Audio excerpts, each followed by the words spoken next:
Okay, so we're going to try to keep this video under 10 minutes, but we want to keep it as informative as possible. So, Carl Frampton, who is, what is Carl Frampton? 23-0 with 14 KOs.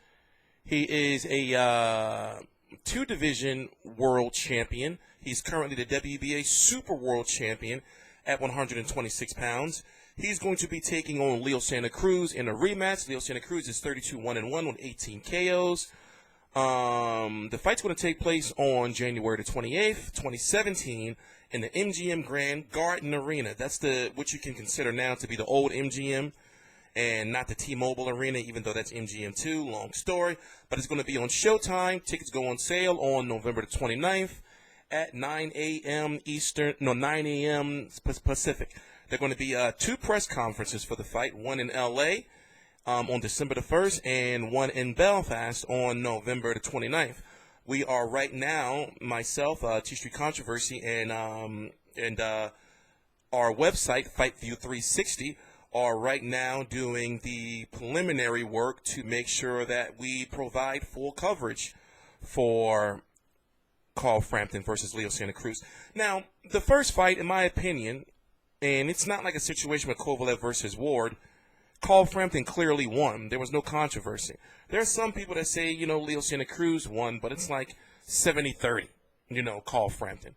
So, the majority say he won the fight. I personally feel that the reason why this rematch is happening is because of the close relationship of Leo Santa Cruz to the manager, advisor, Al Haymon. Thank you, Al Haymon.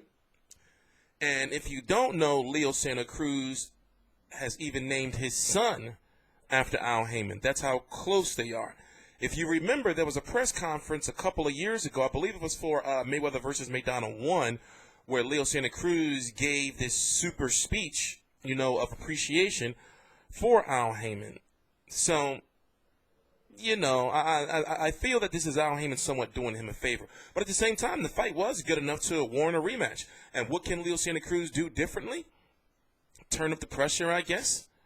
The 126-pound division is pretty solid the division, especially when you look at the fights with the potential fights with, for example, the winner of Abner Maris versus Jesus Cuellar. That fight's going to be happening on December the 10th for the WBA World Title. Cuellar has a right to be upset because he feels he should be the WBA Super World Champion and in Leo Santa Cruz's place. But with boxing politics and with the WBA, it's just a crazy, situation. You have Lee Selby, who would be a big fight for either Leo Santa Cruz or Carl Frampton, who wins that, and would also be a unification fight. And Lee Selby is huge. I would love to see him versus Carl Frampton. I would love to see him versus Leo Santa Cruz. And him, personally, he's been, really inactive. And he's got to do something now because him being an IBF champion, they can take that belt away from him. And then you have Oscar Valdez out there. You got Josh Warrington. You got Jojo Diaz or Joseph Diaz. Of course, you got Gary Russell Jr. out there. I don't know what he's doing with himself in that WBC title. So there are big fights out there in the 126-pound division. And now I feel that these guys, for example, I feel that the winner of Leo Santa Cruz versus Carl Frampton, too, I feel they should fight Lee Selby. And if not Lee Selby, then the winner of Cuellar versus Abner Maris. That makes perfect sense. And then you can get that rematch of Leo Santa Cruz versus Abner Maris if Abner Maris wins, against Cuellar. So right now, the 126-pound division is very stacked, and I've been following and covering Carl Frampton for the last 5 years now, and I remember telling people like, "Yo, Carl Frampton is legit." When people over in the United States didn't really know who he was. So now that people know who he is, and now I was actually happy that he signed with Al Haymon, because when I first heard that he signed with Al Haymon, I was like, yes, he's going to get that American exposure that he needs. And now he's getting a dream come true, because not only did he fight in New York, now he's fighting in Vegas. So shout out to Carl Frampton. But, who's going to win? Honestly, I'm going to go with Carl Frampton again. Carl Frampton is a very good boxer, and also he's not killing himself to make that 122-pound limit anymore. Leo Santa Cruz is a big dude, you know, for that division. What is he, about 5'8", 5'9"? You know, so Carl Frampton has to do a lot of moving like he did in the first fight. But I feel that Carl Frampton is just going to outbox him again. But whoever wins this fight, you know, it's gotta be a unification. And I've already named the names. Once again, you got Lee Selby, the winner of Abner Maris and Cuellar, and you know you got the Oscar Valdez fight. But you know, with that WBO and Oscar Valdez being top rank and everything, even though Al Haymon can work with Bob Arum and can work with HBO, you know, will he allow Oscar Valdez to come over to Showtime? You know, there's like there is some political hurdles there. There is some political hurdles, but I feel that, you know, these fighters got to focus on unifying and, you know, being an undisputed champion in their division.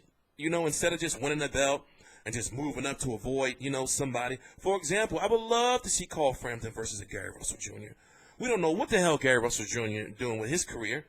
He thinks he deserves more money than he's worth, but also, you know, he's not fighting anybody. And it's like, how come he's not even being ordered a mandatory or being close to being stripped? The same thing going, you know, the same questions I asked for Lee Selby. You know, what is going on?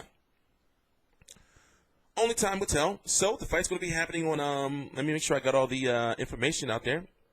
The fight's going to be happening on January the 28th on Showtime. It's going to happen in the MGM Grand Garden Arena in Las Vegas, January the 28th. On the undercard is going to be Dejan Zlaticanin versus Mikey Garcia. And they're going to add one more fight. I don't know what, but most likely it's going to be a good-ass fight. So far, you know, Al Haymon is putting together a nice amount of fights or a nice amount of good cards for 2017. Shout out to Tony Guzman. I'm going to be contacting you soon because obviously now that tickets are going on sale and they're having press conferences, it's time to start getting to work. Also, if you're interested in helping out and covering fights in any way, shape, or form, please email me professionally at editor@fightview360.com. Also, down below is a link to an app that I'm signed with now. TstreeT signed with an app. It's called FireFan. Now, first they're starting off with football. Then they're slowly going to start rolling out other sports.